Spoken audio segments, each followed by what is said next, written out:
우리 살다 보면 그런 감정들이 있잖아요. 어떻게든 극복해야 한다고 생각하지만 사실은 그게 아니라 그저 함께 살아가는 법을 배워야 하는 그런 감정들이요. 오늘은 한 시인이 자신의 슬픔을 어떻게 가만히 끌어안고 살아갔는지 그 깊고 조용한 이야기에 한번 빠져들어 보겠습니다. 바로 한국의 선우미의 시인이 자신의 작품을 통해서 딱 이렇게 말해요.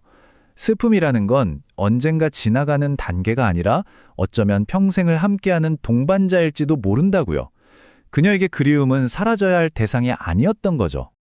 그래서 오늘 이 시간에는 상실과 인내에 대한 아주 특별한 관점을 한번 따라가 보려고 해요. 선우미의 시인의 시세계가 우리를 그 길로 안내해 줄 겁니다. 자, 그럼 먼저 시인의 생각 깊숙이 들어가 볼까요? 그 시작은 바로 그리움이라는 감정이 결코 희미해지지 않는 힘이라는 시인의 아주 근본적인 믿음이에요. 보통 우리 그렇게 생각하잖아요. 시간이 약이다. 슬픔도 시간이 지나면 무뎌진다고요. 근데 선우미의 시에는 완전 정반대로 이야기합니다. 그리운 것은 무뎌지지 않는다고요. 그녀의 시 속에서 그리움은 언제나 처음처럼 날카롭고 생생하게 살아 숨쉬고 있어요. 그러니까 시인의 시는 슬픔을 어떻게든 없애줄게 하고 약속하는 게 아니에요. 오히려 그 슬픔을 있는 그대로 견딜 수 있게 옆에 자리를 하나 내어주는 거죠. 뭐랄까, 눈물을 억지로 닦아주는 대신에 눈물이 흘러도 괜찮다고 말해주는 것처럼요. 아니, 그럼 이 끝도 없는 슬픔을 대체 어떻게 감당하라는 걸까요? 근데 놀랍게도요, 시인이 찾은 답은 무슨 거창한 게 아니었어요.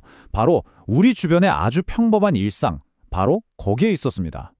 시인에게 그리움이라는 건 특별한 날에만 불쑥 찾아오는 손님이 아니었던 거예요. 그냥 커피 한 잔 마실 때, 문득 하늘이 너무 예쁠 때, 햇볕에 빨래를 널 때, 바로 이런 지극히 평범한 순간순간에 그 끈질긴 그리움을 붙잡고 또 경험했던 거죠.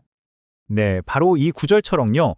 그냥 커피 한 잔 마시는 건데 이게 이렇게 깊은 상실감으로 가득 찰 수 있는 거예요. 일상 자체가 그리움을 위한 무대가 되는 셈이죠. 자, 이제 시인이 눈에 보이지 않는 감정을 어떻게 눈에 보이는 형태로 만들어냈는지 그 비밀을 한번 들여다볼 시간입니다. 여러분은 어떠세요? 가끔 감정이 너무 깊어서 어떤 말로도 다 표현이 안 될 때가 있잖아요. 시인도 마찬가지였을 텐데 바로 이 질문에 대한 답을 아주 흥미로운 문학적 장치에서 찾아냈습니다. 바로 객관적 상관물이라는 개념인데요. 말이 조금 어렵죠?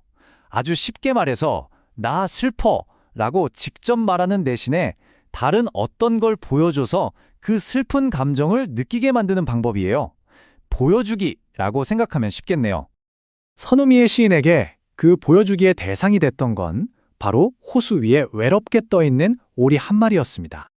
그러니까 우리가 시 속에서 이 외로운 오리를 볼 때 사실은 시인 자신의 모습을 보고 있는 거나 마찬가지인 거죠. 시인이 오리라는 거울에 자신의 고독한 감정을 그대로 비춰본 거예요. 그런데 이 오리 이야기는 여기서 끝나지가 않아요. 이 이미지 뒤에는 시인의 아주 개인적인 사연이 숨겨져 있거든요. 한 걸음 더 깊이 들어가 보죠. 네, 이 구절에서 모든 게 분명해지죠. 오리의 그 필사적인 몸짓에서 시인은 바로 돌아가신 어머니의 모습을 본 겁니다. 어머니에 대한 그리움을요. 생각해보세요. 오리가 물 위에서는 되게 우아하고 평온해 보이잖아요.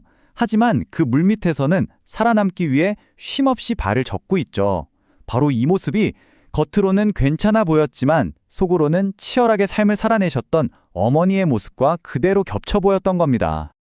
자, 이렇게 상실의 고통을 깊이 들여다봤는데요. 그럼 이제 시인이 이 슬픔의 끝에서 발견한 건 뭘까요? 바로 회복과 희망에 대한 이야기로 넘어가 보겠습니다. 시인의 여정을 따라가 보면 목표가 슬픔을 완전히 없애는 게 아니었다는 걸 알 수 있어요. 오히려 그 슬픔 바로 곁에서 기쁨을 함께 키워내는 거죠. 고통 속에서 피어난 눈물꽃이 결국엔 그 옆에서 웃음꽃을 피워내는 그런 변화인 겁니다. 슬픔을 지우는 게 아니라 그 옆에 나란히 웃음을 두는 거예요. 이 구절이 시인의 마음을 정말 잘 보여주는 것 같아요. 다 있어도 하나가 없으면 다 없는 것. 그리고 다 없어도 하나가 있으면 다 있는 것. 상실의 무게가 얼마나 무거운지, 또 동시에 사랑의 존재가 얼마나 절대적인지를 느끼게 해주죠. 오늘 이야기를 듣고 나니 이런 생각이 드네요. 우리가 슬픔을 대하는 목표가 그걸 어떻게든 이겨내고 극복하는 게 아니라 어쩌면 그 슬픔과 함께 그렇지만 아름답게 살아가는 법을 배우는 건 아닐까 하고요. 선우미의 시인이 우리에게 던지는 가장 큰 울림이 바로 이것 아닐까요?